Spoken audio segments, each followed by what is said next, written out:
ये तक कहा जा रहा है कि कश्मीर में इस वक्त जो लोग रह रहे हैं उनमें आधे से ज्यादा पाकिस्तानी लोग हैं जो पाकिस्तान ने वहां डिप्लॉय किए हुए हैं। हम सभी धर्मों की आदर करते हैं और सभी सभी धर्मों के लोगों से भाईचारे की भावना रख करके और चलना चाहते हैं। जितने काफिरों को मारा जाए उतना वो इस्लाम में पुण्य का काम है जी। मुझे कहीं ऐसा नहीं लगता कि कुरान में इस तरह का लिखा हो। उस वार की वजह से वो हमेशा एफर्ट्स ही करते हैं लेकिन वो कभी कामयाब नहीं हुए, ना 1965 में कामयाब हुई, ना 1971 वार के अंदर वो कामयाब हो सके। युद्ध से वो जीत नहीं सकता लेकिन इस तरह के हरकतों से हमारी शांति को डिस्टेबलाइज कर सकता है। चुनाव से लेकर के आगे तक हमने खाइयाँ खोदी हुई है, 20 फुट गहरी 20 फुट चौड़ी, और उसके अंदर वो हमने बनाया है मोर्चे बनाए हैं जिससे कि फुल प्रूफ बम्बार्डमेंट में फुल प्रूफ सिस्टम होते हैं। तो इस तरह की तो उस गतिविधियों से अब वो खतरा नहीं है कि वो उस एरिया से आगे एडवांस हो सके। जब हम पीस में होते हैं तो फौज हमारी जो लड़ाई के टाइम से ज्यादा बिजी होती है। लेकिन 1990 में जो हुआ इतना बड़ा हादसा कैसे? वार सिचुएशन जिस तरह की होती है उस तरह के मोमेंट्स होते हैं, उस तरह के डिप्लॉयमेंट होते हैं, उस तरह के वेपन्स फायरिंग होती है। वहां ये बात चल रही है कि हिंदुस्तान जो है वो उनके एरियाज में पाकिस्तान में टेररिस्ट अटैक्स करवा रहा है। पाकिस्तान की जो टेरराइज करने की जो सिचुएशन थी उसमें उन्होंने ऐसा एक्शन इसलिए लिया था कि J&K के मुस्लिम्स हमारे साथ हों जी, ताकि J&K हमें मिल सके जी। और हिंदुओं को अगर परेशान करके पलायन करेंगे तो मोहम्मद ही मोहम्मद रह जाएंगे। तो हमारे लिए एक बेस्ट अपॉर्चुनिटी मिलेगी कि हम कश्मीर हमारा है। अभी डोनाल्ड ट्रंप का भी बयान आया है कि ये जो मसला पूरा पहलगाम में हुआ है ये भारत और पाकिस्तान के बीच में कश्मीर विवाद जो है उसको लेकर ये गतिविधि की गई है पाकिस्तान की तरफ से। अगर इस बार वार हुआ तो पाकिस्तान पूरी तरह से टूट जाएगा। तो बलूचिस्तान भी इनसे पाकिस्तान से अलग होना चाहता है जी। रहा केवल सिंध और पंजाब। तो सिंध पंजाब में जब इतना हो जाएगा तो सिंधी तो वैसे पंजाबियों से नहीं बनती है। अभी सिंधु समझौता भी जो है रद्द कर दिया गया है, इससे क्या फर्क पड़ सकता है? अब तुम्हें मानवता याद आ रही है और जब तुम आतंकवाद फैला करके हमारे लोगों को इनोसेंट लोगों को मारते हो तो वो मानवता नहीं है। ये एक्शन हमारे प्राइम मिनिस्टर मोदी जी का बहुत सही एक्शन है, उनकी कैबिनेट का और उनका, और जो भी उन्होंने बाकी डिसीजंस लिए हैं बिल्कुल यही एक्शन लिए जाने चाहिए जो उन्होंने अप्रोप्रिएट एक्शन लिए हैं। आपके लिए क्या मायने रखता है तिरंगा? या तो भारत माता है, देवी है, या फिर उसके बाद नेक्स्ट भारत के लिए तिरंगा है। किसी पॉलिटिशियन का पॉजिटिव या नेगेटिव कोई भी बयान वो एक फौजी के मनोबल को गिराने या उठाने का काम कर सकता है।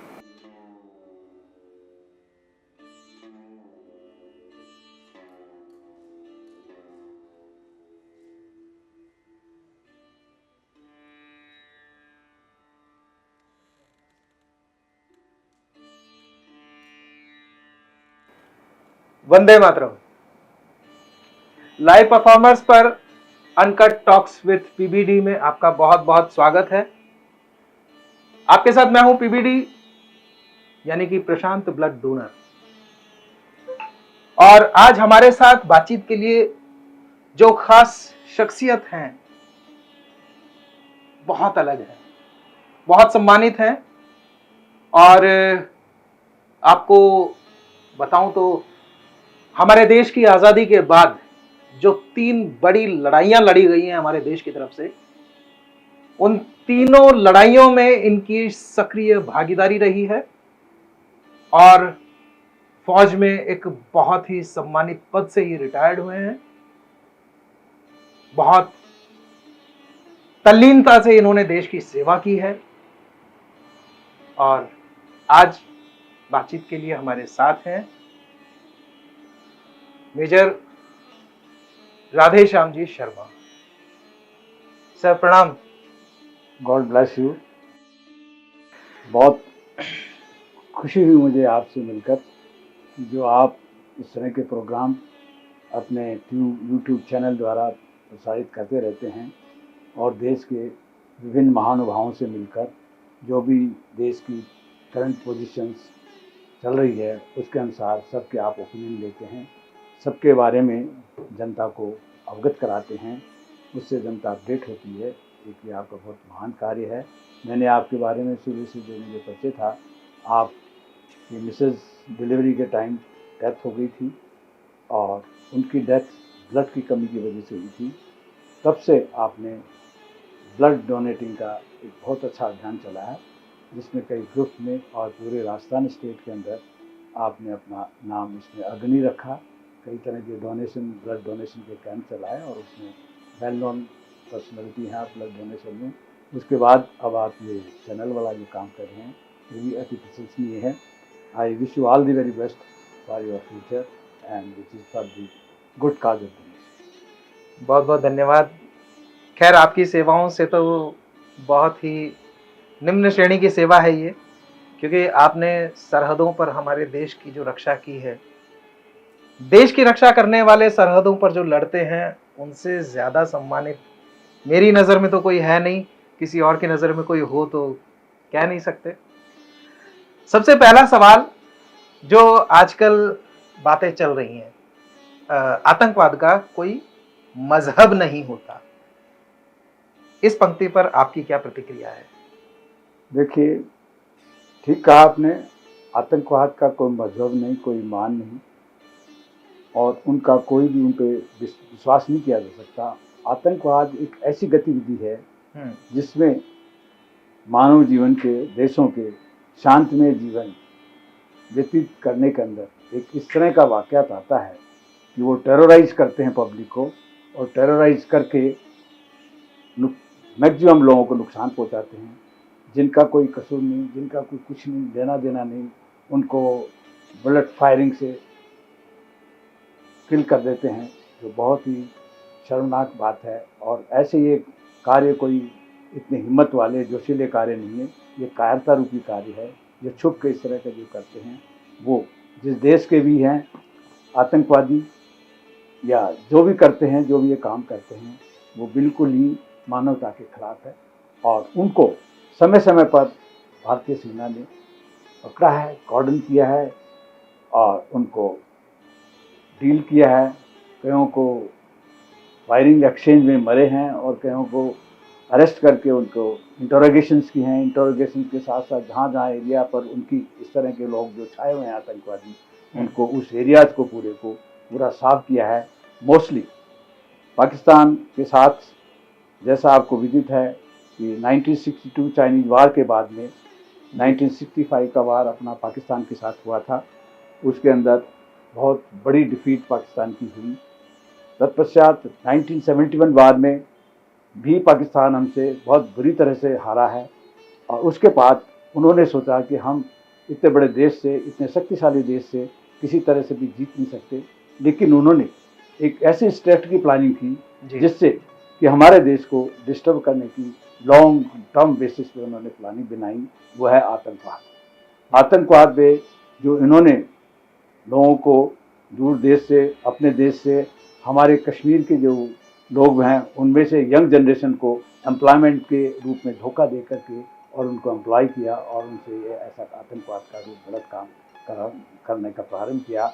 उससे उनको, क्योंकि युद्ध में थे वो, किसी हालत में पाकिस्तान हिंदुस्तान के साथ जीत नहीं सकता, लेकिन हमारी शांति को डिस्टर्ब करके और वो परेशान करने का उनका इरादा है। हमेशा हमारी प्रोग्रेस और डेवलपमेंट, विकास से भी पाकिस्तान को बहुत जलन है, ईर्ष्या है, क्योंकि पाकिस्तान जब अलग हुआ था हिंदुस्तान से, तब से ही एक तरह से एनिमिटी फीलिंग्स रही, जिसमें कश्मीर का मुद्दा सबसे बड़ा महत्वपूर्ण है, जो कि आप सबको, हम सबको विदित है।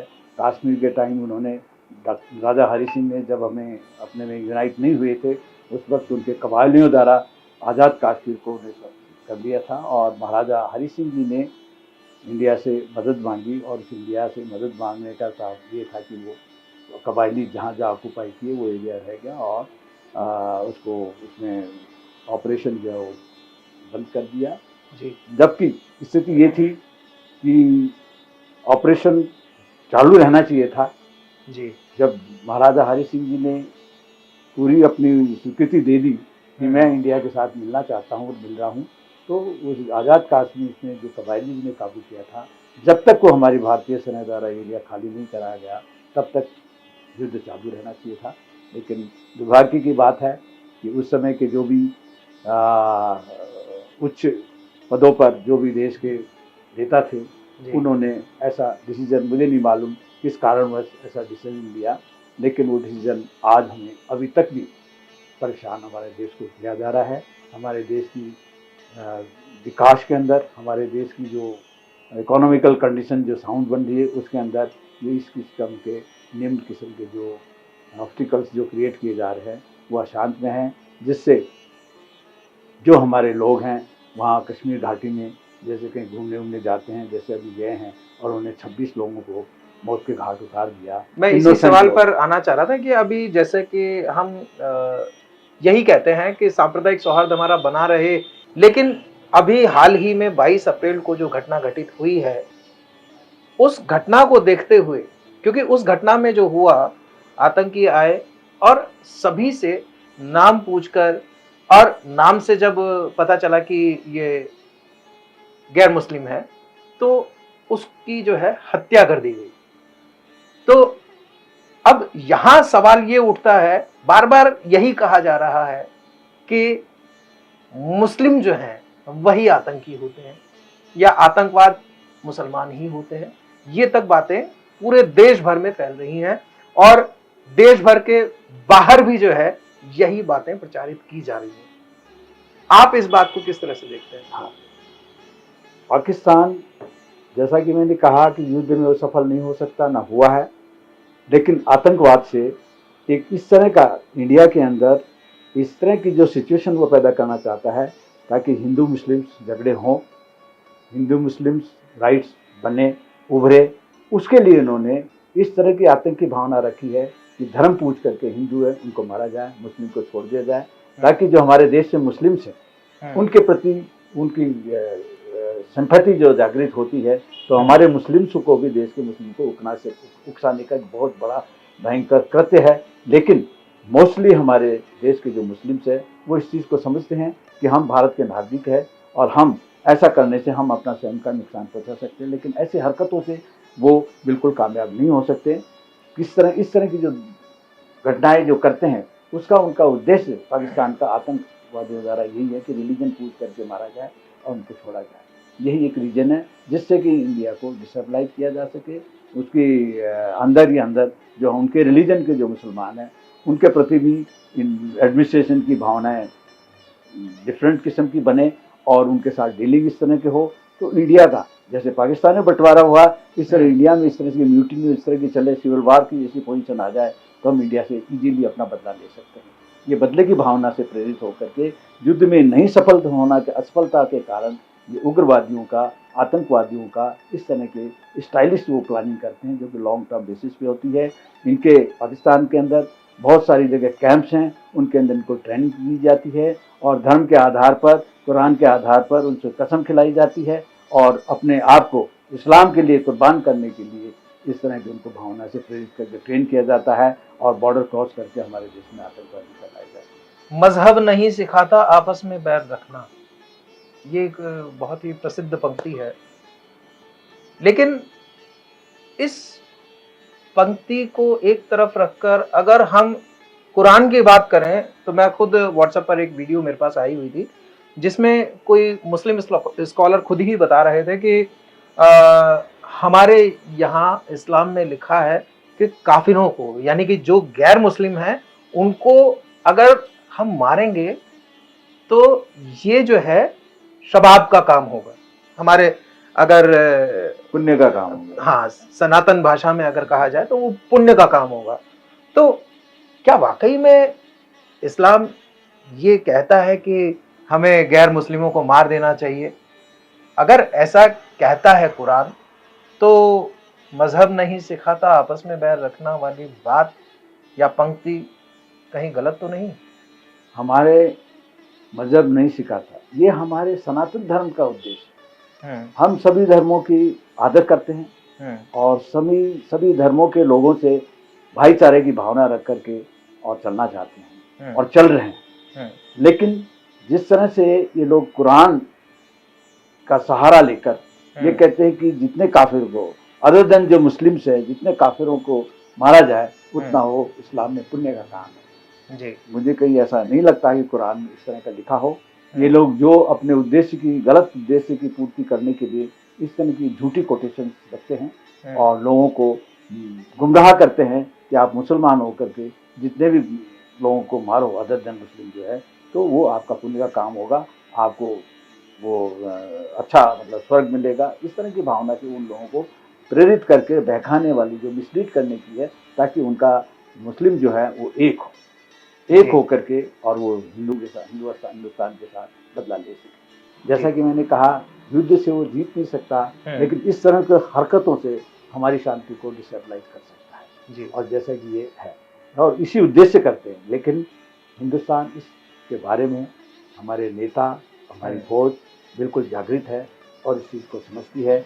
हमारे देश की जो सेना है वो पूरी तरह से बॉर्डर्स पर सर्वेलेंस रखती है, अपने टाइम बाउंड प्रोग्राम्स होते हैं, उस तरह से पूरा ट्रेनिंग वगैरह और बॉर्डर की सर्वेलेंस वो करते रहते हैं।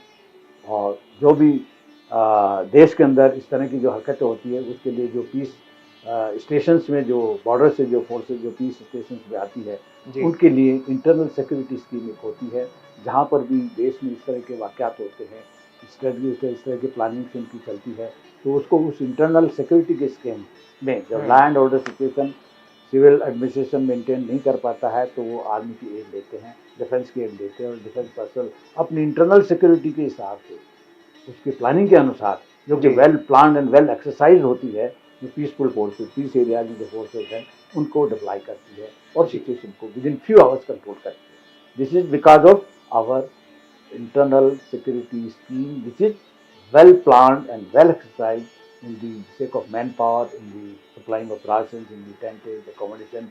That internal security scheme, even it is fruitful, it is useful even in the case of the earthquakes of the areas, in the flooding areas, as we have seen, we have experienced in so many states. In such situations, the defense, when deployed in such under the such circumstances, they have fully succeeded and controlled the situation and normalized the situation.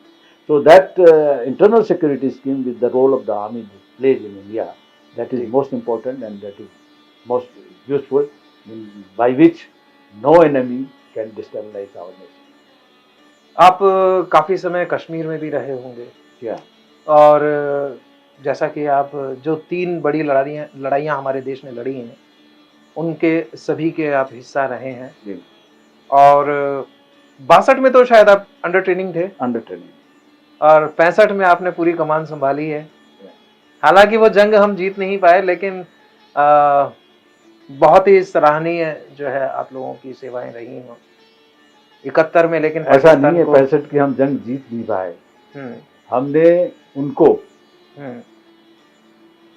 जिस तरह से परास्त किया है 1965 operation के भी, उनका इलाका हमने भी बहुत सारा ऑक्यूपाई किया हुआ था जी।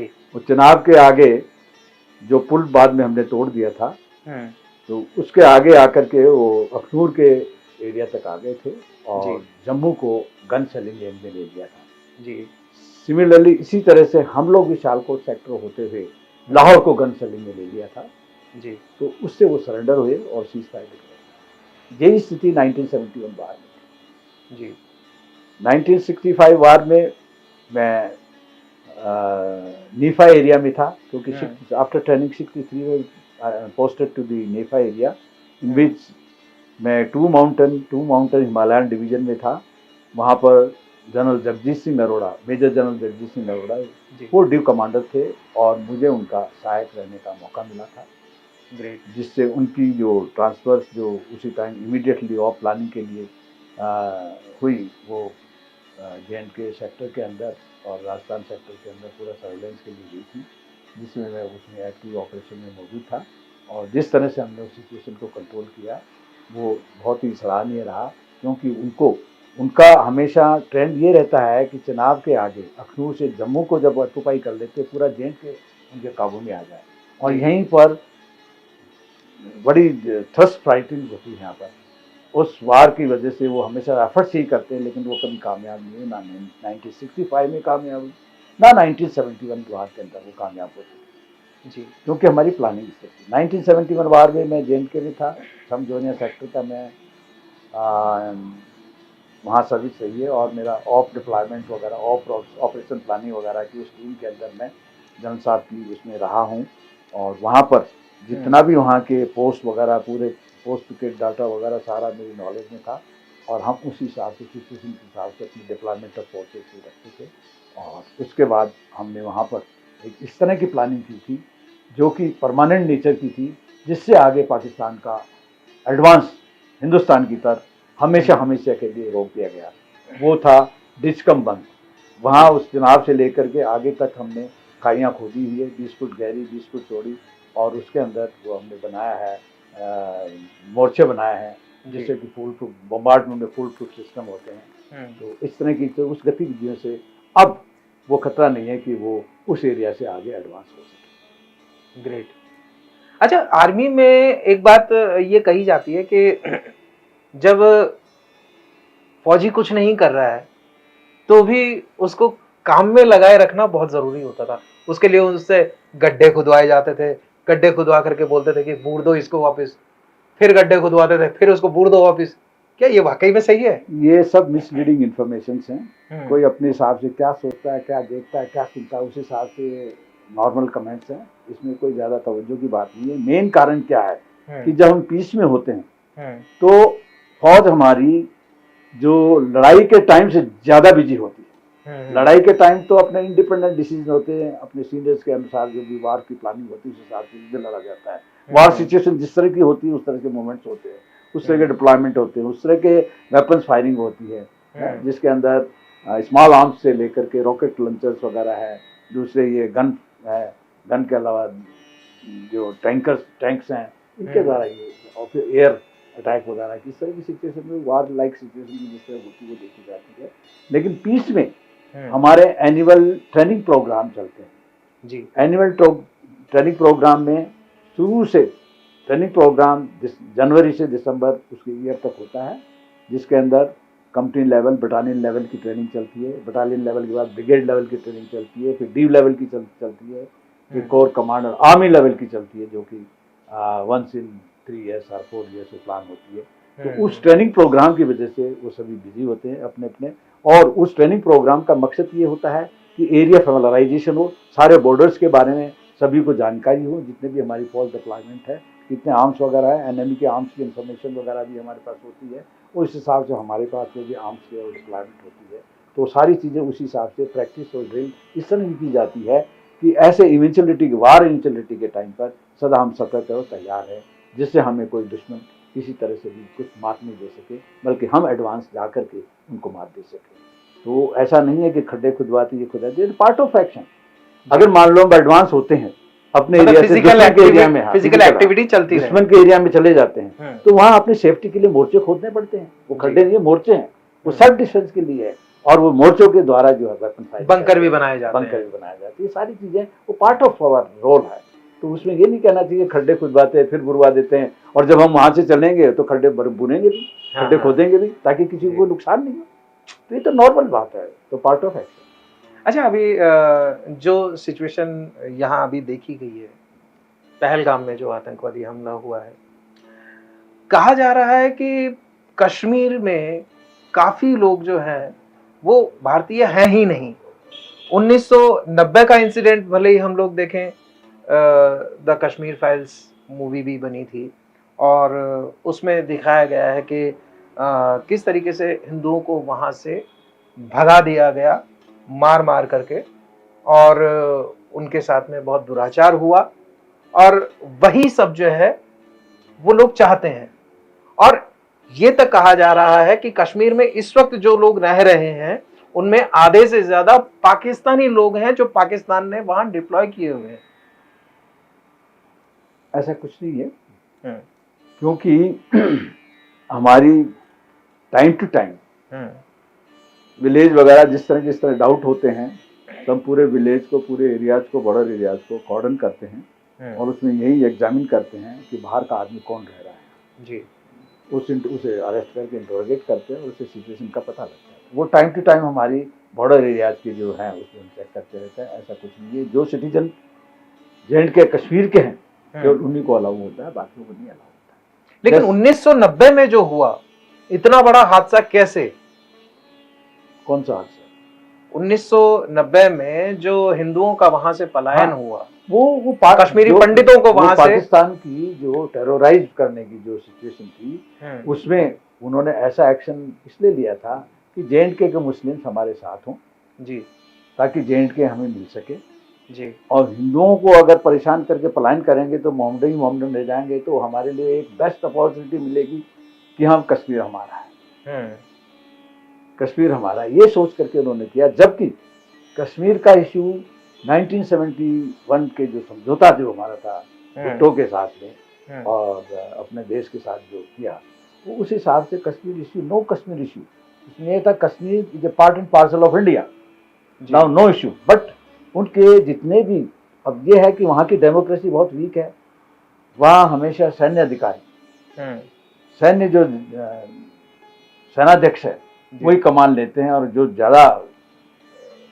इसमें इस्लाम के प्रति उस बहाने सब जो ये, और वो डेमोक्रेटिक जो सिस्टम है उसको बिल्कुल अलाउ नहीं करते, वो चलने नहीं देते, उनके प्रति हमेशा उपवास रखते हैं। जहाँ कहीं भी सिविल डेमोक्रेटिक लीडर्स अगर उल्टे भी जाते हैं तो उनको परेशान करना शुरू कर देते हैं, कभी भी कुछ नहीं किया जा सकता, कभी मिलिट्री रूल पॉसिबल हो जाता है।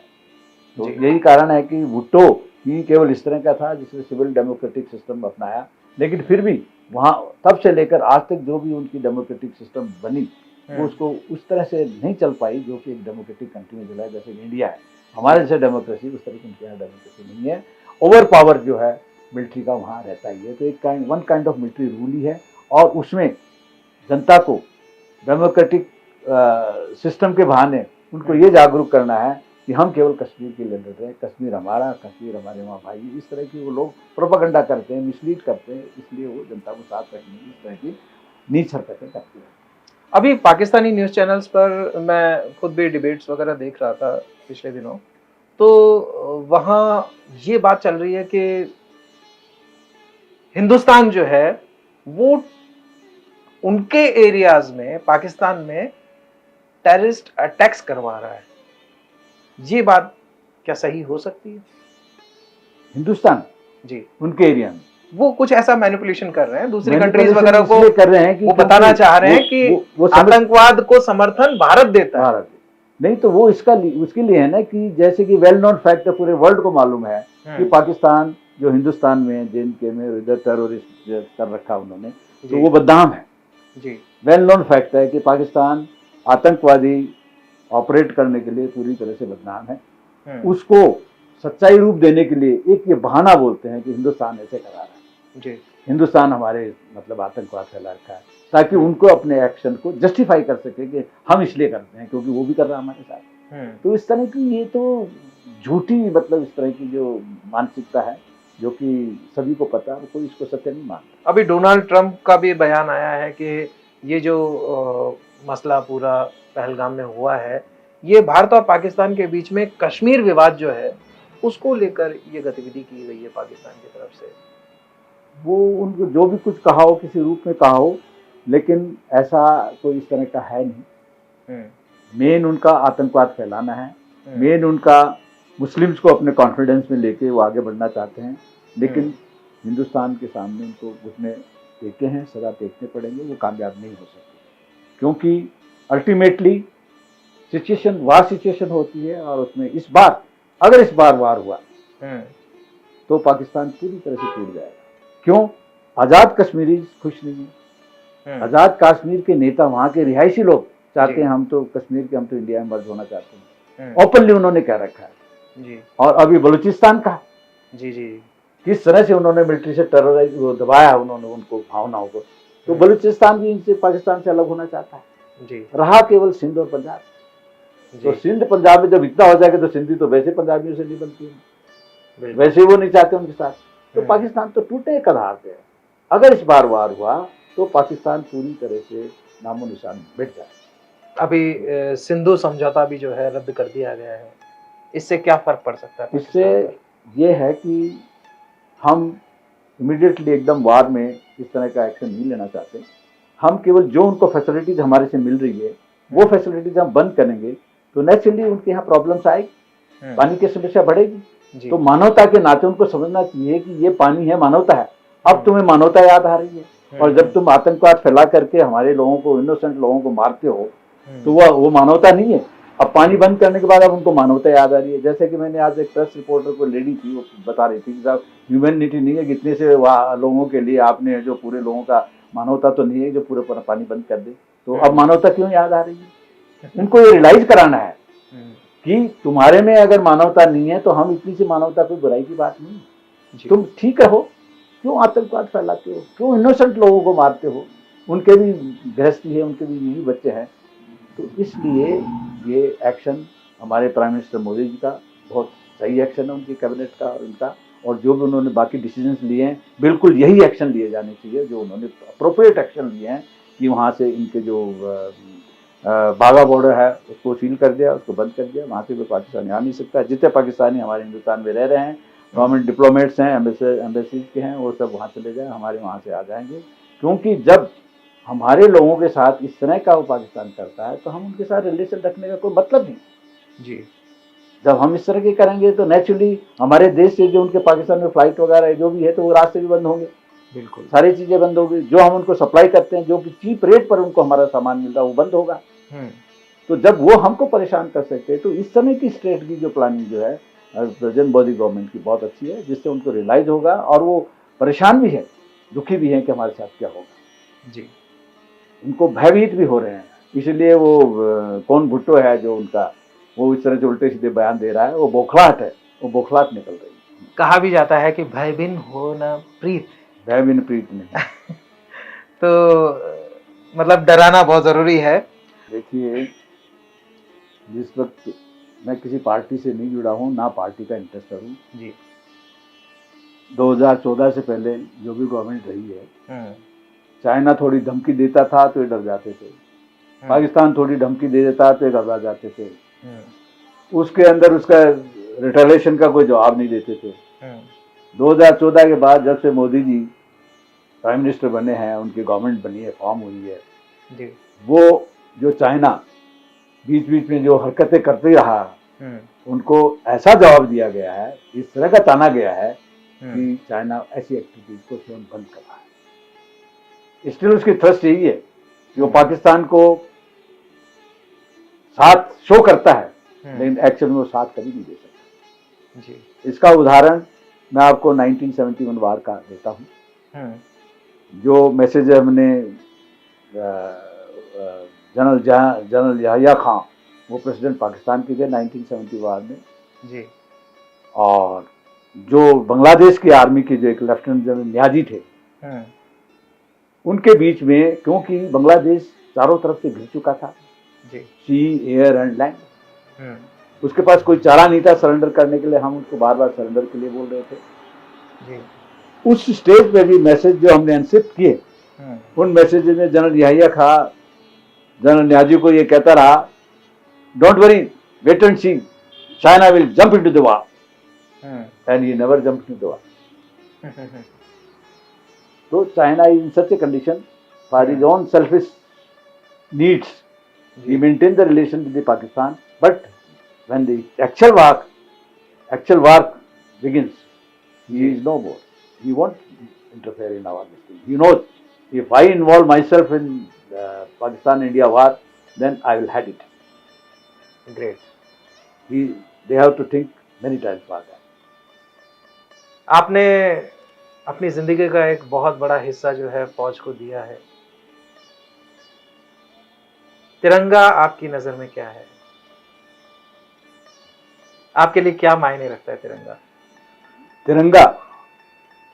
तिरंगा हमारी देश की आत्मा का एक साइन है जी, जिसमें तिरंगा से हमें ये प्रेरणा मिलती है कि हम भारतवासी हैं और हम सब भारतवासी एक हैं जी। और हमारे देश पर जो भी जिस किस्म की विपत्ति आएगी तो हम डट कर मुकाबला करेंगे।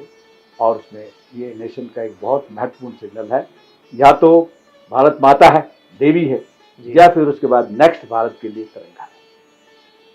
ग्रेट।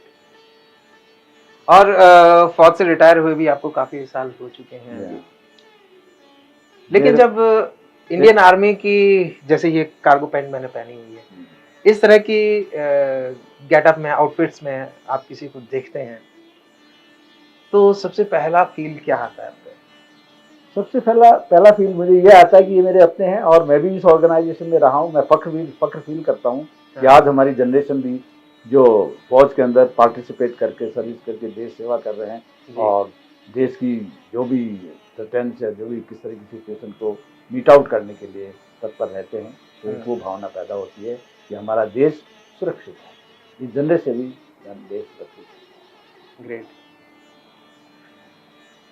71 की लड़ाई में भी आप रहे, 65 की लड़ाई में भी आप रहे, दोनों में से किसी भी एक लड़ाई का आप कोई ऐसा वाकया बताएं जब आपको लगा कि शायद अब मैं बचने वाला नहीं हूं, ऐसा कोई इंसिडेंट हुआ कभी?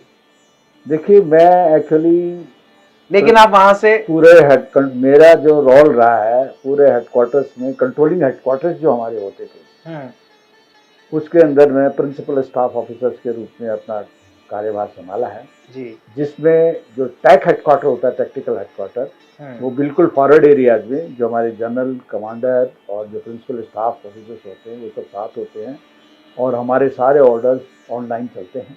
जी जी जी। सिचुएशन के मुताबिक हम जो ऑर्डर्स देते हैं उस हिसाब से काम करते हैं। तो हमारे साथ सिचुएशन एक बार इस तरह की हुई कि जब वो बोमार्डमेंट हुआ तो बिल्कुल हम लोग वहाँ से निकल करके और अपने अपने मोर्चे जो खोले हैं हम उनमें साथ ले लिए थे, लेकिन जो बोमार्डमेंट हुआ था वो कुछ नज़दीक ऐसी जगह में हुआ था जिससे किसी को कोई हानि नहीं हुई थी, बट वो बहुत सीरियस था।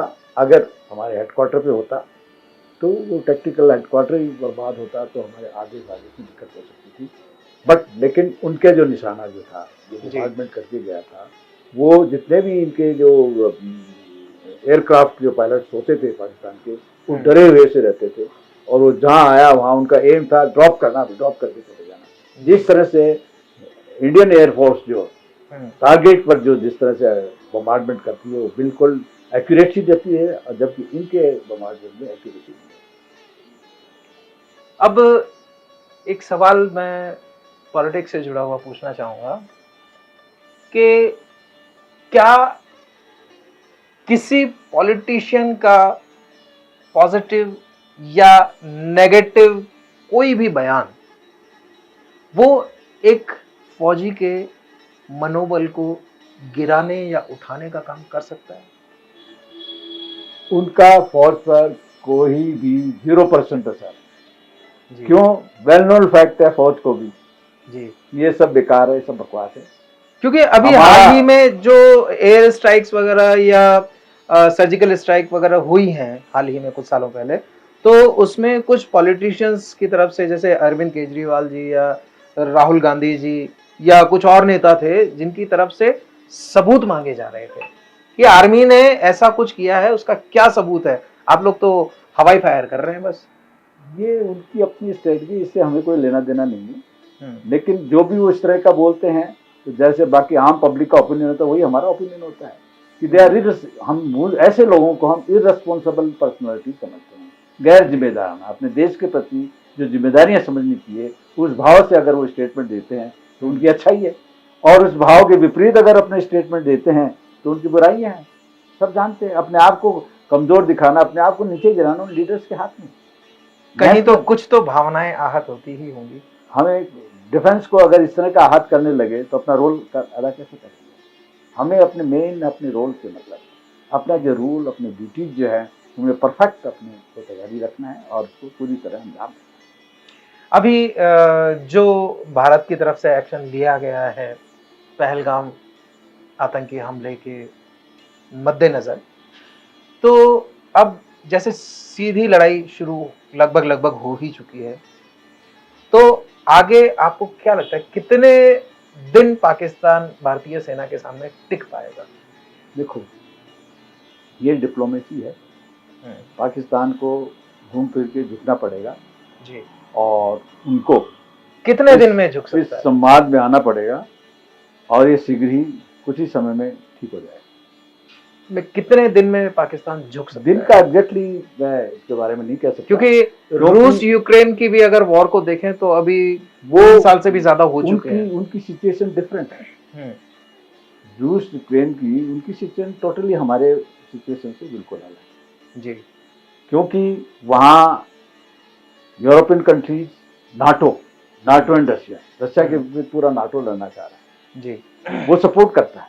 हम्म, जबकि हमारे यहाँ किसी थर्ड कंट्री का कोई इन्वॉल्वमेंट का कोई चांसेस नहीं है। जी। ये वेल नोन फैक्ट है। यानी कि अगर हम ये कहें कि 8 से 10 दिन में पाकिस्तान चित होने वाला है तो गलत नहीं होगा। कोई गलत नहीं, 10 दिन भी लग सकता है, महीना भी लग सकता है, लेकिन ये नॉर्मलाइज सिचुएशन रहेगी। क्योंकि पाकिस्तान भी चाहता है कि इस स्तर पर हम नहीं इन्वॉल्व हों। अगर इन्वॉल्व होते हैं चांसेस कम है, अगर इन्वॉल्व होते तो दे विल हैव इट। जी जैसा मैंने कहा था, इस बार यदि वार हुआ तो उसका नतीजा उसका परिणाम पाकिस्तान के लिए बहुत खतरनाक होगा जी। और ये वो भी समझते हैं जी। तो वो नहीं चाहेगा कि सिचुएशन बढ़े। सिर्फ जो भी कुछ अभी एक आध लीडर के जो उनके है वो सब केवल बौखलाहट है, बौखलाहट की वजह से बोलते हैं। उनका केवल कामयाबी है ये आतंकवादी में है, कुछ लोग मार दिए, इनोसेंट मार दिए, हमने बहुत बड़ा काम किया। यानी टेबल टॉक के लिए पाकिस्तान जल्दी ही आने वाला है। हो सकता है जल्दी आए या और किसी there are so many means कि टेबल टॉक पर कैसे आया जाए, वो कोई रास्ता अपने आप निकालेंगे। लेकिन क्या भारत इस बात के लिए तैयार रहेगा कि टेबल टॉक की जाए? क्योंकि पूरे देश में वो अपने नेताओं की है, पूरे देश में आक्रोश का माहौल है, वो हमारी शर्तें मंजूर करेगा तो नेचुरली भारत को एग्री करने में कोई दिक्कत नहीं होगी। आगे से पूरी तरह से वो इस तरह की हरकतें नहीं होगी। हमारे यहाँ से जितने भी कैंप्स हैं उसके ट्रेनिंग कैंप्स हैं सब हम खत्म कर देंगे और आप उसकी जांच भी कर सकते हो। इस तरह की कुछ शर्तें वगैरह रखी जाएं तो जिससे कि नॉर्मलाइज सिचुएशन होने में क्या दिक्कत है। क्या यह संभव होगा कि पाकिस्तान अपने यहाँ से टेररिस्ट कैंप्स को हटा सके? क्योंकि जो सपोले उन्होंने पाले थे, देखो जो टेररिस्ट अगर वो अपने को अभी भी कंटिन्यू करते हैं तो वो उनके लिए हानिकारक है और अभी वो कंटिन्यू नहीं करेंगे। कुछ समय के लिए सिचुएशन उनको नॉर्मलाइज करनी पड़ेगी। ऐसा ही वो करते रहे। आज के कितने साल हो गए, 1919 से उन्होंने ये आतंकवाद शुरू किया था कश्मीर से। तो फिर बीच में थोड़े शिथिल हो जाते हैं, फिर तेज होते थे, फिर शिथिल हो जाते हैं, तो ये तो इनका नॉर्मल है। लेकिन जितना टाइम तक ये आतंकवाद को अपनाए रखेंगे उतने टाइम तक उनकी इकोनॉमी बर्बाद होगी, उनकी जनता परेशान होगी। और कोई बड़ी बात नहीं है कि सिविल डिसोबीडियंस वहाँ पाकिस्तान में हो जाए तो जो कि पाकिस्तान के लिए अच्छा, क्योंकि अभी भी हरकतें तो पब्लिक जो है बहुत नाराज है। हाँ, गृह युद्ध की स्थिति तो पाकिस्तान में भी बन चुकी है। गृह युद्ध की स्थिति होने को है अगर वो इस तरह की कंटिन्यू करेंगे। अपनी स्टेट की अगर चेंज नहीं करेंगे, अपने विकास की नेबर कंट्रीज से उनसे मदद दें, उनसे फ्रेंडशिप रखें, इस तरह की भावनाएं नहीं रखें जी, तो नेचुरली वो उसमें सुधार हो सकता है। उनको विकास के लिए एड भी मिल सकती है, सहायता भी मिल सकती है। लेकिन जब तक आतंकवाद का सहारा रहेगा तो उनकी इकोनॉमी डेवलप नहीं हो सकती, क्योंकि वो एम पूरा होगा तो कैसे होगी उनकी इकोनॉमी डेवलप, उनकी जनता कैसे क्या करेगी। आज मोस्टली लोग जो है पाकिस्तान के फॉरेन में जा रहे हैं, फॉरेन में रह रहे हैं। और अभी भी मैंने जैसे न्यूज़ में इस तरह से कुछ सुनी है, अफवाहें हो सकती है। अफवाहें क्या, एग्जैक्टली लगता है कि जितने भी पाकिस्तान के जो लोग बाग हैं, जनता के जो अच्छे लोग हैं, वो सारे पाकिस्तान छोड़ करके फॉरेन में जा रहे हैं। यहाँ तो युद्ध कभी भी हो सकता है, इस भय से वो लोग छोड़ के जा रहे हैं पाकिस्तान। अच्छा, अभी जैसा कि शुरू से जो है भारत माफ ही करता आया है और हम लोग न्यूज़ हेडलाइंस वगैरह में भी आमतौर पर देखते हैं कि पाकिस्तान ने घुसपैठ की कोशिश की और भारतीय सेना ने जवाबी कार्रवाई की। क्या भारतीय सेना हमेशा जवाबी कार्रवाई ही करती है? देखिए भारत देश का हृदय विशाल है जी, वो सबको समन्वय करके चलता है। और बाकी इस तरह की घटनाएं तो नॉर्मल घटनाएं हैं जिनके लिए वो कभी भी इतना आहत नहीं होता, बट उसके लिए स्ट्रिक्ट रेमेडियल स्टेप्स भारत लेता है और उसको अंजाम देता है और उसको ठीक करता है। क्या भारत की तरफ से पाकिस्तान को उद्दंडी बेटा समझकर छोड़ दिया जाएगा अब की बार भी? देखिए, जिस तरह की वो गलती करेगा सजा देंगे, सजा मिलेगी और मिल रही है। और भारतीय फौज अब की बार कहां तक जाने वाली है? क्या पीओके आने वाला है? अब की बार वार हुआ तो Pakistan is no more, destroy हो जाएगा पाकिस्तान। क्यों? ऑलरेडी उनके यहाँ आजाद कश्मीर में चल रहा है, बलूचिस्तान में चल रहा है जी। बस फिर क्या है, खत्म है पाकिस्तान। सिंध उनसे अलग हटना चाह रहा है, वार में तो फिर यही इसका रिजल्ट है। बिल्कुल। आपको बताएं कि अभी जो प्राइम मिनिस्टर हमारे मोदी जी हैं और उनकी जो टीम जो है भारत सरकार जो रन कर रही है वो बहुत अच्छा रन कर रही है। यही नहीं कि देश के नागरिकों की इकोनॉमिकल कंडीशन की सुधार के लिए बहुत सारे उन्होंने स्टेप लिए हैं। देश को मैन्युफैक्चरिंग फील्ड के अंदर वो उतार रहे हैं जो कॉमन आदमी भी मैन्युफैक्चरिंग का काम कर सके जी, जिससे देश स्ट्रॉन्ग बनेगा। और जैसा कि हम न्यूज़ में पढ़ते हैं कि इकोनॉमिकल कंडीशन में भारत तीसरे नंबर पे है, चौथे नंबर पर है, तो ये क्या है? ये इतनी अच्छी प्रोग्रेस है। इस तरह के नेता और इस तरह के बोल्ड नेता यदि 71 वार के बाद होते जी, तो देखिए हमारी जो बॉर्डर एरियाज की जो सिचुएशन है, इधर से चाइना है, बिल्कुल, इधर पाकिस्तान है, तो हमारी थ्रस्ट ये थी, हम ये चाहते हैं कि जो भी नेपाल, सिक्किम, भूटान, ये 3 स्टेट है जो चाइना बॉर्डर पे आती है जी, जिसमें सिक्किम ऑलरेडी मर्ज हो चुका है जी, इसी तरह डेमोक्रेटिक सिस्टम हम चाहते थे नेपाल में भी। और कोई बड़ी बात नहीं है कि कभी नेपाल की पब्लिक भी हमारे में एक डेमोक्रेटिक कंट्री के स्टेट के साथ मर्ज हो सकती है जी, और भूटान हमारे साथ उसके अच्छे रिलेशन है, हमारी ट्रेनिंग टीम वगैरह उनकी सारी इसमें हमारी है। तो तीनों स्टेट जब मर्ज हो जाती है जी, तो वो अभी तक इस तरह की लीडरशिप होती तो शायद ये तीनों स्टेट इंडिया की है। सिक्किम तो ऑलरेडी है, भूटान और वो भी है। तीसरा आजाद कश्मीर का, जी, आजाद कश्मीर का जिस वक्त भुट्टो को फांसी की सजा ली थी और उस टाइम अगर बोल्ड लीडर होते हमारे देश में जी, मोदी जी जैसे, जी, तो जो बांग्लादेश में शेख मुजीबुर रहमान को बचा करके जो बांग्लादेश पाकिस्तान को तोड़ करके बांग्लादेश कंट्री बनाया था, वो आजाद कश्मीर का आराम से हिस्सा हम ले सकते थे जब भुट्टो को फांसी की सजा से बचा लेते। एक वेल प्लान्ड वार, फौजें सतर्क थी और उनको ये अंदाजा था कि कभी भी गवर्नमेंट हमें इसमें इन्वॉल्वमेंट में बोल सकती है जिस तरह की बांग्लादेश में हुआ। तो हमारी फौजें 71 वार के बाद में जब भुट्टो को 71 वार के बाद में जब भुट्टो को फांसी की सजा जनरल जियाउल हक ने दी थी, तो उस वक्त वेल प्रिपेयर्ड थी हमारी फौज। और यदि उस वक्त इस तरह की लीडरशिप होती मोदी जैसे जी, तो ये आज़ाद कश्मीर का मसला उसी टाइम हो जाता है। क्योंकि भुट्टो के साथ 1971 वार का जो एग्रीमेंट जो था, समझौता हुआ था, वो बॉर्डर एरियाज का हुआ था जिसमें नो कश्मीर इश्यू कोई नहीं रहेगा।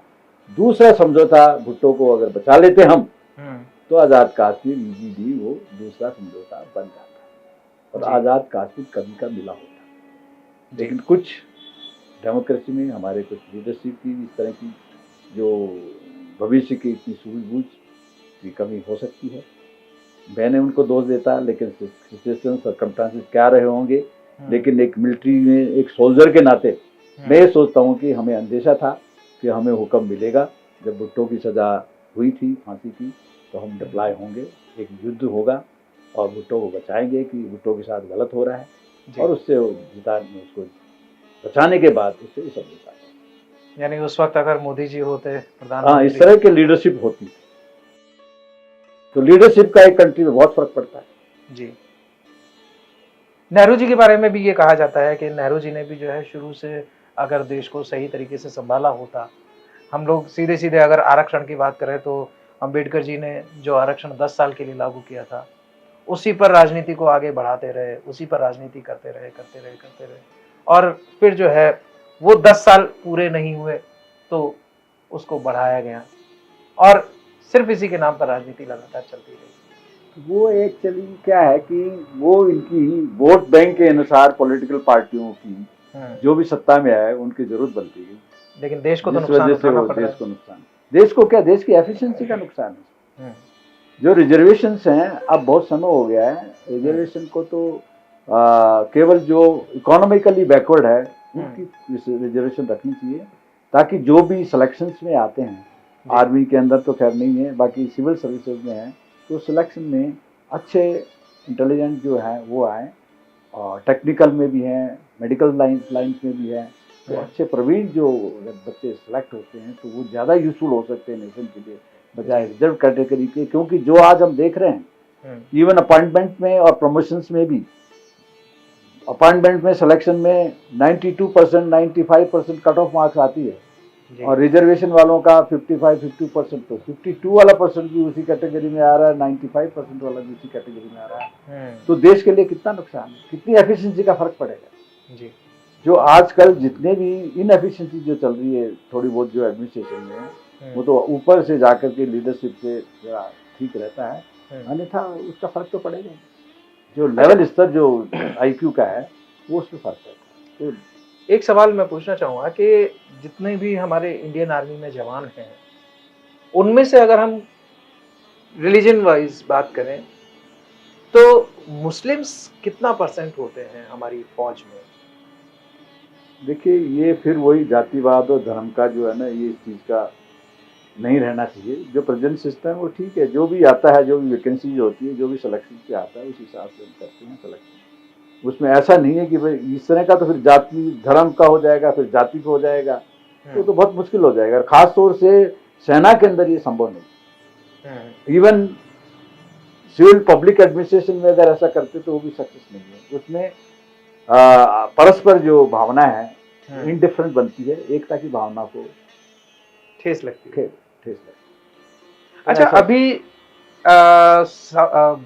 जो सिंधु समझौता रद्द हुआ है, उसके अलावा बॉर्डर्स भी सील कर दी गई हैं, और साथ ही साथ में जो पाकिस्तानी नागरिक हैं जो वीजा पर भारत आए हुए हैं, उनके वीजा भी रद्द कर दिए गए हैं। ये हमारी भारत सरकार की तरफ से कुछ कूटनीति की गई है, लेकिन काफी लोग तो जा चुके हैं। फिर भी आज की डेट में MP में भी करीब 7-8 हजार अवैध, जो कि बिना वीजा के ही जो है हमारे देश में रह रहे थे, और लगभग 1000 से भी ज्यादा अहमदाबाद और सूरत में भी आज की डेट में पकड़े गए हैं।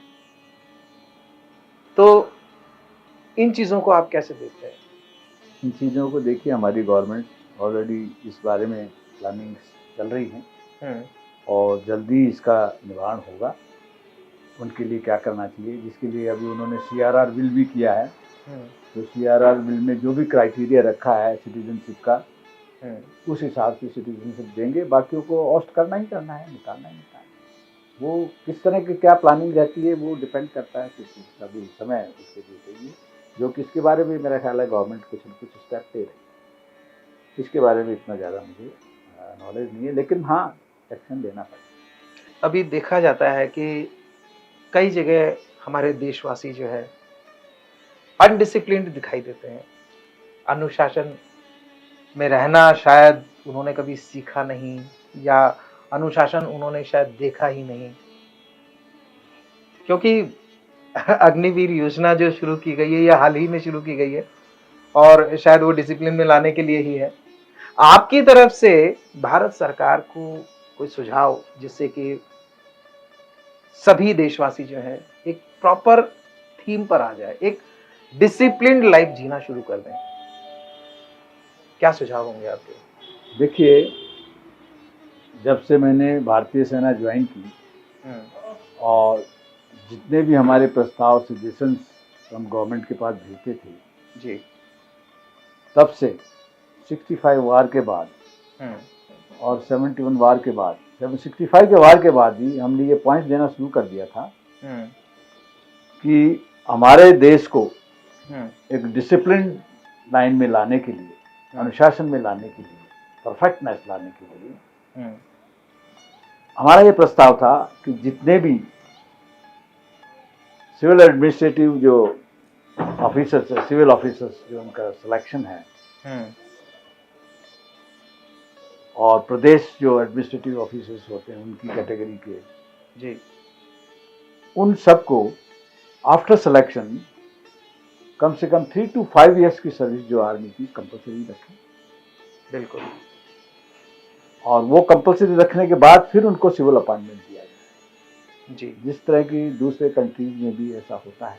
हम्म, उससे क्या होगा कि जो सिविल एडमिनिस्ट्रेशन डील करते हैं हम्म, वो एक डिसिप्लिन ऐसे ऑफिसर्स होंगे, हम्म, उनके नेचर में, क्योंकि फौज की जो ट्रेनिंग है और दिल और दिमाग को देश के प्रति वफादारी और करप्शन से बिल्कुल दूर रहते हैं।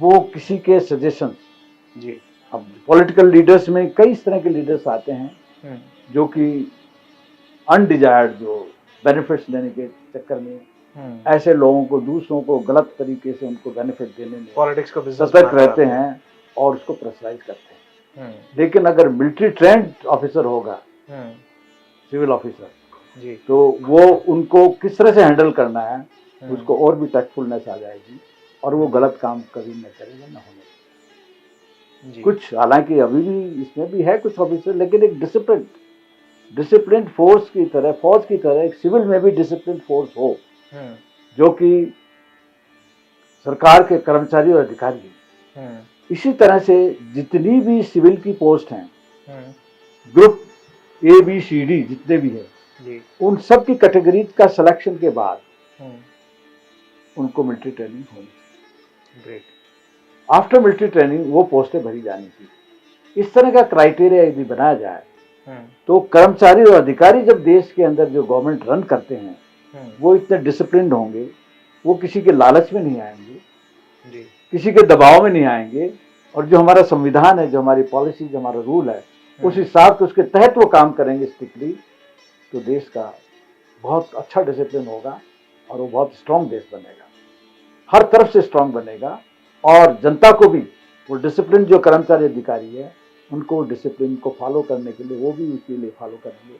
गलत अप्रोच और गलत किस्म के काम से वो दूर होंगे। इस तरह से हमारे देश से करप्शन की जो बीमारी है वो पूरी तरह खत्म हो सकती है, क्योंकि जब भारतीय सेना के अंदर इस तरह का डिसिप्लिन है तो सिविल कर्मचारी अधिकारी में जो डिसिप्लिन होगा और वो अपने कार्य में तत्परता से करेंगे जी, और वो जो कुछ उन्होंने फौज की ट्रेनिंग में, फौज की सर्विस सीखा, उसको फॉलो करेंगे, तो वो बिल्कुल सक्सेसफुल होगा और हमारा देश एक बहुत स्ट्रांग देश बन सकता है, इकोनॉमिकली भी और डिसिप्लिन के साथ भी। यही नहीं जी, कि उस डिसिप्लिन से जातिवाद, धर्मवाद की भावना खत्म हो जाएगी।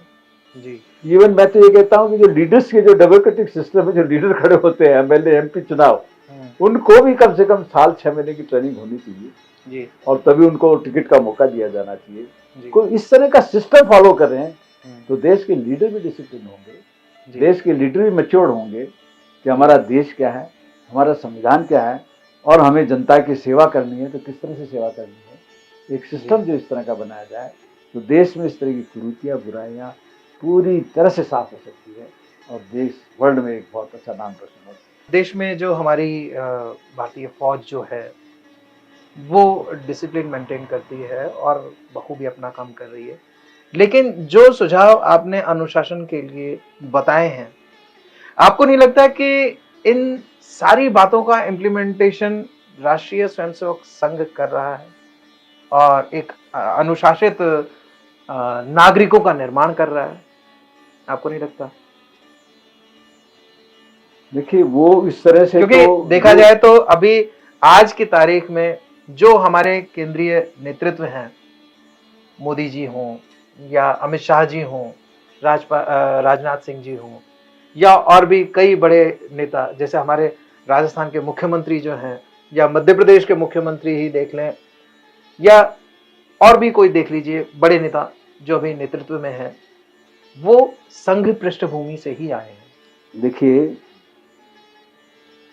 जिस तरह से मैंने कहा डिफेंस में होकर के, तो एक इन्होंने एक अलग संघ बनाया जी, उस संघ के अंदर पॉलिटिकल लीडर जी, पैदा करें। जी, तो उस संघ की भावना से जो पॉलिटिकल लीडर बनते हैं तो वो देश के लिए कुछ कर सकते हैं, उसका उद्देश्य सही है। कोई गलत नहीं है, तो उस हिसाब से वो चल रहा है। जी। जब इस तरह की स्ट्रेटजी जो मैं प्रस्ताव दे रहा हूँ, उस हिसाब से अगर उसके अनुसार करें तो उसकी भी आवश्यकता नहीं है। यानी स्कूली शिक्षा में भी जो है डिसिप्लिन को बनाने के लिए ये किया जा सकता है। अच्छा, अब एक सवाल हम ये लेते हैं कि आजकल जो स्कूल एजुकेशन है उसमें डिसिप्लिन के मामले में और देश के प्रति पवित्र भावनाओं को मद्देनजर रखते हुए स्पोर्ट्स की क्या भूमिका हो सकती है? फिजिकल एक्टिविटीज वगैरह बच्चों की देखा जाए तो वैसे आमतौर पर हो नहीं पा रही है, क्योंकि खेलने कूदने के लिए लोगों के पास, बच्चों के पास जगह कम होती जा रही है। और स्कूलों में भी जो है आजकल सिर्फ इमारत में कुछ कमरे हैं तो वहीं क्लासेस चल रही हैं, लेकिन वहाँ कोई मैदान नहीं होता बच्चों के खेलने के लिए। प्राइवेट स्कूल्स की बात कर रहा हूँ, कई हैं और उनको मान्यताएं भी मिल जाती हैं। फिजिकल एक्टिविटीज़ बच्चों की हो नहीं पाती। तो ये फिजिकल एक्टिविटीज़ जो है ये बच्चों के सर्वांगीण विकास के लिए क्या मायने रखती है? देखिए, जो आप परेशानियां जो बता रहे हैं, हकीकत में वो हमारी पॉपुलेशन बहुत हद तक बढ़ चुकी है। पॉपुलेशन बेस्ड प्रॉब्लम है। पॉपुलेशन बेस्ड प्रॉब्लम है, क्योंकि पॉपुलेशन बेस की वजह से एडमिनिस्ट्रेशन को भी कई मुश्किलात आती है एडमिनिस्ट्रेशन को रन करने के लिए। और जो फैसिलिटी चाहिए, जो गवर्नमेंट क्राइटेरिया के हिसाब से जो कॉलेज यूनिवर्सिटी स्कूल बनती है, वो प्रॉपर स्पेस फील्ड सारी चीज़ें प्लान की जाती है, उस हिसाब से करते हैं। लेकिन क्योंकि गवर्नमेंट इतनी पॉपुलेशन के लिए एजुकेशन, हेल्थ और ट्रांसपोर्टेशन फैसिलिटीज जी, ये पूरी तरह से केटर फार करने में स्वयं को, क्योंकि उसके लिए बजट भी ज़्यादा चाहिए और इस तरह के जो फैसिलिटी जो पूरी तरह से प्रोवाइड नहीं हो पाती। जी। आज जितनी सरकारी स्कूल कॉलेज यूनिवर्सिटीज़ है, उसके अलावा प्राइवेट संस्थाओं पर स्कूल यूनिवर्सिटीज़ को परमिट करने के लिए बाध्य होना पड़ता है। जी। हेल्थ के लिए हॉस्पिटल फैसिलिटीज भी गवर्नमेंट की इतनी नहीं हो पाती, तो प्राइवेट सेक्टर को ही वो फैसिलिटीज दी जाती है, यद्यपि उसमें गवर्नमेंट के टर्म्स एंड कंडीशंस के आधार पर ही वो दी जाती है। जी। अब लेकिन वहाँ क्या है कि इतनी फैसिलिटीज वो भी नहीं दे पाते,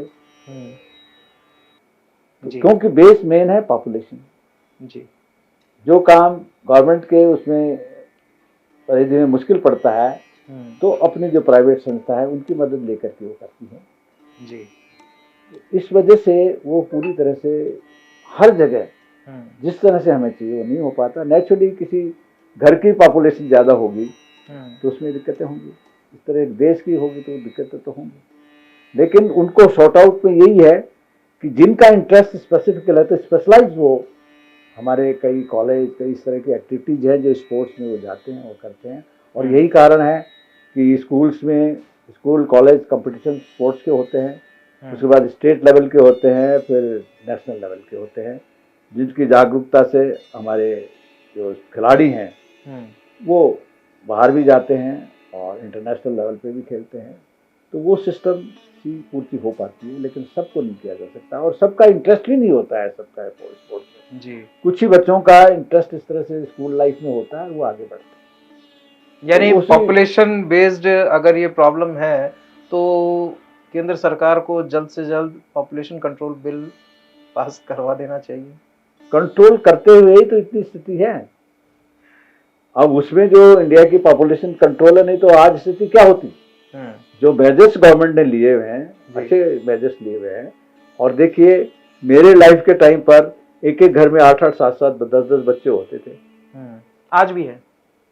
आज बहुत रेयर है, पहले आम होते थे और आज एक बच्चा है, 2 बच्चे हैं। तो कितना कंट्रोल है? कंट्रोल तो है। अगर उस स्पीड से चलते तो हमारी तो 100 करोड़ क्या 200 करोड़ से ऊपर पॉपुलेशन होनी चाहिए थी। पॉपुलेशन एक अलग इशू है। हाँ, वो तो जितने जिस तरह से पॉपुलेशन होगी, जितनी इकोनॉमी होगी, उस हिसाब से ये फैसिलिटी तैयार होती है। समहाउ किसी रूट में गवर्नमेंट बखूबी ये फैसिलिटी हेल्थ की है, मेडिकल एंड हेल्थ है, दूसरा जो क्या नाम है ट्रांसपोर्टेशन है, एजुकेशन है, फैसिलिटीज पूरी दे ही रही है। आज ये देखिए कि गवर्नमेंट के कंपटीशन में जेई वगैरह के होते हैं, बड़े बड़े सिलेक्शंस होते हैं, एसएससी होती है, उसके अंदर सेलेक्ट होते हैं तो अच्छे कॉलेज, गवर्नमेंट कॉलेज मिल जाते हैं बच्चों को। लेकिन जिनको गवर्नमेंट कॉलेज नहीं मिलता, जो एफिशिएंसी में नहीं आते, फिर भी प्राइवेट कॉलेज में तो देख करके फिर भी वो अपना स्तर बनाए रखते हैं। जी। तो ये फैसिलिटीज तो है। अदरवाइज तो गवर्नमेंट के जितने कॉलेज है उसमें तो बहुत कम इंजीनियर्स होते हैं, टेक्निकल हैंड होते हैं, मेडिकल हैंड होते हैं। इसलिए क्योंकि प्राइवेट की संस्थाओं को देने से एक देश के लिए बेनिफिट है, जिससे इतनी पॉपुलेशन ज़्यादा होते हुए भी वो केटर पार करता है। जी। अच्छा, अग्निवीर योजना जो लागू हुई है, इसमें अभी आप कोई ड्रॉबैक देख पा रहे हैं? अग्निवीर योजना ठीक है, क्योंकि ये एक तरह से एम्प्लॉयमेंट का रोल जो है पूरा कर रही है। जो अनएम्प्लॉयमेंट जो सिचुएशन है उसमें अग्निवीर के कुछ समय के लिए 4 साल के लिए जैसे करते हैं, तो वहाँ से आकर के वो सिविल में आ जाते हैं। डिसिप्लिन फोर्स उनको मिलती है सिविल में भी, सिविल में भी उनको जॉब मिल जाएगी, क्योंकि डिफेंस जो ट्रेंड है वो हर कंपटीशन, हर इंटरव्यूज में सेलेक्ट होता है, मोस्टली होता है। ग्रेट। तो वो जो अग्निवीर जो गवर्नमेंट की योजना वो बिल्कुल सही है, इसमें कोई डाउट वाली बात नहीं है। मैं तो कहता हूँ कि मैं तो पहले ही अपना सजेशन दे चुका हूँ कि पूरे जितने भी कैटेगरीज है सबको पहले डिफेंस में नौकरी कराया जाए और उसके बाद वहाँ भेजा जाए। लेकिन सबको तो देना पॉसिबल सबको तो खैर मुश्किल है, लेकिन हो सकता है ऐसी कोई, लेकिन जो एलिजिबल हो सकते हैं, नहीं जो ऐसी हो भी सकता है, ऐसी कोई बात नहीं। सिस्टम को अगर अडॉप्ट किया जाए, फुल प्रूफ सिस्टम प्लान किया जाए और उसको एग्जीक्यूट किया जाए तो नथिंग इज इम्पॉसिबल। अच्छा, एक सवाल ये बनता है कि कुछ जो हमारे आर्मी पर्सन्स हैं वो एनडीए एग्जाम क्लियर करके जाते हैं, और दूसरी तरफ जो है अग्निवीर के थ्रू जो है वो फौज को ज्वाइन करते हैं। एनडीए में तो ऑफिसर्स कैटेगरी आती है और अग्निवीर में जो अदर कैटेगरीज है, नॉन कमीशन कैटेगरी है, वो जाती है उसमें कमीशन कैटेगरी। ये फर्क, उसमें जो डायरेक्ट एंट्री कमीशन रैंक की होती है लेफ्टिनेंट कैप्टन, वो जाते हैं, और इसमें जो एयरफोर्स, आर्मी, नेवी के जो अदर क्लासेज हैं, कैटेगरीज है, वो इसमें जाते हैं। अच्छा, अब ये जो भारत पाकिस्तान का युद्ध जो छिड़ चुका है, आपके पुराने युद्धों के अनुभव को देखते हुए क्या आपकी सेवाएं अभी भी भारतीय सेना ले सकती है? देखिए, उसमें हमारा सिस्टम है जी। कुछ ईयर्स आफ्टर रिटायरमेंट उनका वो सिग्नेचर करके आते हैं कि भाई इतने इसके बीच में, इस साल में एज क्राइटेरिया होते हैं, तो उस हिसाब से बुला सकते हैं, क्योंकि उनके एक्सपीरियंस जी वो वहाँ वो एक्सपीरियंस के बिहार पर ही, क्योंकि आप भी जो है प्लानिंग में हुआ करते थे युद्ध में, तो प्लानिंग में सभी को है, लेकिन उसकी क्राइटेरिया एज का है, say about 10 to 15 years after retirement वो इस तरह का रखते हैं, क्योंकि उसके बाद तो उसका एक्सपीरियंस पुराना हो जाता है, उसके बाद दूसरी टीम आ जाती है, इसलिए इतने लंबे समय तक के हर एक को बुलाने की आवश्यकता नहीं पड़ती। केवल उन्हीं लोगों को बुलाया जाता है जो कि 10-15 साल की आफ्टर रिटायरमेंट जो है, जिनको कि जहाँ जहाँ उन्होंने सर्विस की है, जहाँ जहाँ एरिया जब किस तरह प्लानिंग की है, किस तरह के उन्होंने पुराने टाइम की जो एक्सपीरियंस है, किस तरह से उन्होंने सफलता प्राप्त की है, वो क्लू वो दे सकते हैं और यूजफुल हो सकते हैं। आपके रिटायरमेंट को काफी साल हो चुके हैं, लेकिन क्या आज भी आपका दिल करता है कि वर्दी पहन के मैं भी जाऊं? बिल्कुल मेरा दिल करता है, अगर गवर्नमेंट परमिट करे तो मैं तैयार हूँ। मेरी 80+ हो चुकी है एज, तो स्टिल मैं कोशिश करता हूँ अपने आप को मेंटेन करने की, और इस तरह का मौका मिले तो उसको मौका नहीं छोड़ूंगा। लेकिन जो गवर्नमेंट की पॉलिसीज है उसको तो कुछ किया नहीं जा सकता। अभी 80 ईयर्स के आदमी को भी अगर तो बाकी लोगों का क्या होगा, इसलिए वो संभव नहीं है। जो कुछ है वो ठीक चल रहा है, पॉलिसीज के हिसाब से सही है। अभी जो देश में माहौल चल रहा है, और लगभग ये कहें कि हिंदू मुस्लिम के बीच में कुछ गलतफहमियां भी बन चुकी हैं पहलगाम हादसे को देखते हुए, तो उस स्थिति को मद्देनजर रखते हुए देशवासियों के लिए एक संदेश आपकी तरफ से, जो भी हिंदू हैं, मुस्लिम हैं, सिख हैं या ईसाई हैं, जो भी हमारे देशवासी हैं, जो भी हमारे अपने हैं, उनको आप क्या संदेश देना चाहेंगे?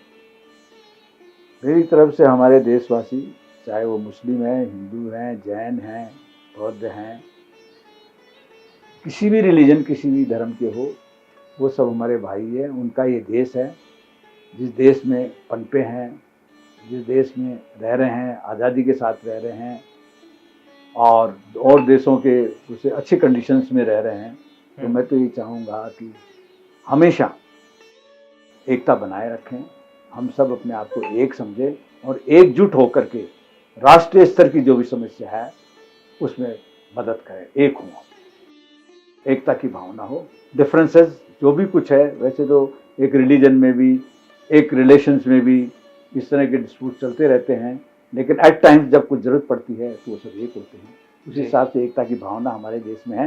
फिर भी मैं ये कहना चाहूँगा कि हम सदा एक रहें, हमारी एकता अटूट रहे, और एकता जब तक अटूट है तब तक हमारा देश को कोई किसी किस्म का भी कोई भी खतरा नहीं है, और हमारा देश मजबूत होगा, विकास बनेगा। पूरे वर्ल्ड में धीरे धीरे अब लोगों को पता लग रहा है कि हमारी जो स्टेट की जो प्लानिंग प्रेजेंट गवर्नमेंट की चल रही है, हम विकासशील बनेंगे, और विकासशील होने के साथ मैक्सिमम हमारे देश में जो फॉरेन अदर कंट्रीज हैं वो हम पे निर्भर होंगे और वो हमारे मित्र होंगे। सारा देश वर्ल्ड मित्र है, लेकिन जो हमारी पॉलिसीज़ को अपनाएंगे और पूरे संसार में, हमारे देश में नहीं पूरे संसार में खुशहाली होगी।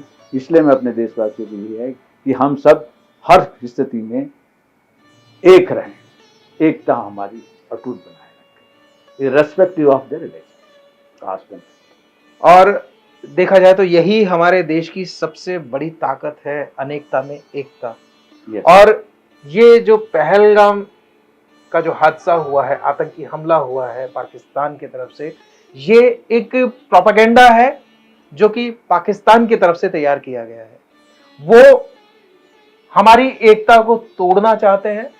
अंग्रेजों की जो फूट डालो और राज करो वाली नीति है, उसी को फॉलो करते हुए इन्होंने ये प्रोपेगेंडा फैलाया है, जिससे कि हिंदू और मुस्लिम दोनों आपस में एक दूसरे के आमने सामने आ जाएं और लड़ाई की स्थिति हमारे घर में ही बन जाए, यानी कि गृह युद्ध की स्थिति हमारे देश में बन जाए। इस बात को हमें समझना होगा, क्योंकि अगर एक फौजी ये बात कह रहा है तो इसका मतलब ये है कि फौजी कभी ना हिंदू देखता है, ना मुसलमान देखता है, ना सिख देखता है, ना ईसाई देखता है, ना चमार देखता है, ना हरिजन देखता है, ना ब्राह्मण देखता है, ना वैश्य देखता है। वो सिर्फ एक देशवासी को देखता है। बिल्कुल सही कहा। तो साथियों, इस प्रोपेगेंडा को समझने का प्रयास करें और हमारे देश में जो अनेकता में एकता की भावना है उसको बनाए रखें। जो भी गलतफहमियां बनी हैं इस प्रोपेगेंडा के चलते, उन गलतफहमियों को दूर करें। यही इस वक्त सबसे अहम बात है। और ये थे हमारे साथ मेजर राधेश्याम जी शर्मा, जिन्होंने हमारे देश की सेना में अपनी भरपूर सेवाएं दी हैं और आज भी ये किसी न किसी प्रकार से देश सेवा के लिए तत्पर रहते हैं। तो आज की हमारी इस बातचीत को हम यहीं विराम देते हैं। अगले शनिवार फिर मिलेंगे किसी नई हस्ती के साथ। फिर कुछ नई बातें होंगी, फिर कुछ नई मुलाकातें होंगी, फिर कुछ नया मोटिवेशन होगा। तब तक के लिए वीडियो अगर पसंद आए तो लाइक करें, अपने दोस्तों के साथ शेयर करें और चैनल को सब्सक्राइब करना ना भूलें। अगले शनिवार तक के लिए धन्यवाद। जय हिंद, जय भारत। जय भारत।